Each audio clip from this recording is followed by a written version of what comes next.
కడప రేణిగుంట నూతన జాతీయ రహదారి నిర్మాణ పనులు శరవేగంగా సాగుతుండగా అదే వేగంతో ప్రభుత్వ భూములపై కబ్జాలు కూడా కొనసాగుతున్నాయనే ఆరోపణలు వినిపిస్తున్నాయి. తిరుపతి జిల్లా పుల్లంపేట మండలం సాధువారిపల్లె గ్రామ సమీపంలోని ప్రభుత్వ భూములు అక్రమంగా చదును చేసి తప్పుడు పత్రాలతో స్వాధీనం చేసుకునే ప్రయత్నాలు జరుగుతున్నాయని స్థానికులు ఆందోళన వ్యక్తం చేస్తున్నారు.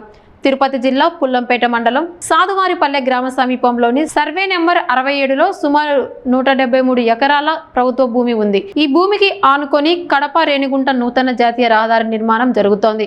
హైవే కారణంగా ఈ ప్రాంతంలో భూముల విలువ భారీగా పెరగడంతో కొందరు ప్రభుత్వ భూములను చదును చేసి అక్రమంగా ఆక్రమించేందుకు ప్రయత్నిస్తున్నారని ఆరోపణలు ఉన్నాయి. ప్రభుత్వ భూములపై ఎలాంటి ఆక్రమణాలు చేయరాదంటూ రెవెన్యూ శాఖ హెచ్చరిక బోర్డులు ఏర్పాటు చేసినప్పటికీ దురక్రమణాలు మాత్రం ఆగడం లేదని స్థానికులు చెబుతున్నారు.